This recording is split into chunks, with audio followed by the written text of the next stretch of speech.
All right, it has been a complicated situation in Syria. There's lots to unpack here. I want to now introduce our guest who's joining me on the broadcast, Mohammad Samir Kheder, Executive Editor of Daily News Egypt and political analyst, joining us from Cairo. Mr. Kheder, thank you so much for making time and joining me on the broadcast. Sir, HTS has taken... Thank you. HTS has taken over. Assad has resigned, as Russia has confirmed. What do you feel Syria's new leadership will look like now onwards? Well, the current situation is still very fluid. We can see that the rapid collapse of the Assad regime was not expected. The regime fell in around 10 days.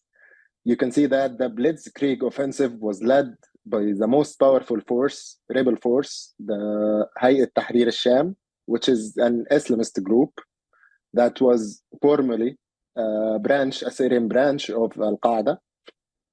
So there is a lot to unpack, as you mentioned, with the control, the fleeing of Bashar al-Assad and HTS controlling the capital and the whole country. Now rises the question about the future of Syria. You have a lot of foreign influences in the country that you need to think about. Turkey is one of the major influential powers in Syria. Turkey is backer of a lot of HTS and a lot of other rebel groups. Now, the umbrella that all of the anti-Assad forces were under now raises the question: what will happen in the future? How there will be an interfighting between these groups? We saw this before in Idlib. After they controlled the city, there were intra-fighting between rebel groups led by HTS and other groups in the city. Let's hope that maybe Syria will have a different scenario this time. We also, there is the problem of minority. Yes, I just wanted to come in there. You mentioned, and the entire world has seen how long it really took HTS to take over Damascus, overthrowing a 50-year-long Ba'ath Party reign in matter of days. Now, there was a stalemate since 2020. Why did it suddenly happen now? Too many questions here. And HTS, where have they got their funding from and their training from to carry out and execute this kind of an operation to take over an entire country? Well, the HTS had around 10 years to prepare, and they already were in talks with different other players to rebrand themselves as a non-radical group, which has been ongoing over the past years. The Golani, the leader of HTS, has distanced himself with other extremist Islamist elements in the Syrian revolution. He started to change the tone. He started to also say that, okay, we will protect, we will not attack other minorities in Syria. As you know, Syria is a very diverse society. And this is one of the difficult questions. You have the Kurds, you have the Alawis, who Bashar was from, you have Druze, you have Christians, and you have a lot of minorities which are now fearing what will happen under the rule of HTS.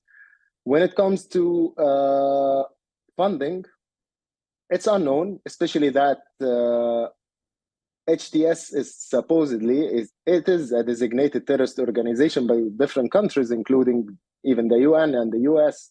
And al-Julani has a US bounty on his head of $10 million. But what we know so far, that there is some sort of agreement with at least the Turkish side that they will, as I said earlier, distance themselves from the more extremist forces and try to rule Syria in an organized and And it seems Mr. Jolani is going to be now the next leader. That's what is being indicated by most reports now, is a person who had a $10 million bounty on his head just about 7 years ago, something that the US embassy in Syria is still carries on its X account. And along with that, there are a lot of foreign influences in Syria. We're all aware of them. Russia still has its military bases there. US still has military bases there. There is a lot at play here. But as of now, I just want to cut into a number of bites that we've received from people who have been actually displaced. Mr. Khader, stay with us. I'll just come back to you. As of now, a large number of displaced people seem to be rejoicing after the fall of the Assad regime. Let's listen in to some of the reactions and we'll resume our conversation with Mr. Khader after that.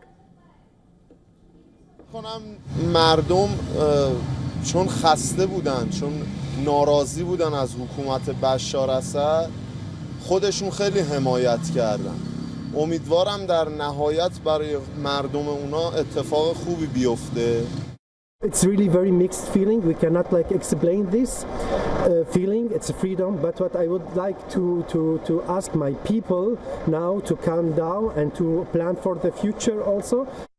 شعور كتير كبير وبنشكر أهلنا في سوريا والأحرار إنه خلصونا من الظلم اللي كنا نحن فيه، والحمد لله رب العالمين، ورايحين إن شاء الله على سوريا نرجع نبني مستقبلنا ونرجع نبني بيوتنا، والشعور والله كتير كبير لأنه ما عادش فينا نوصف أكثر من هيك.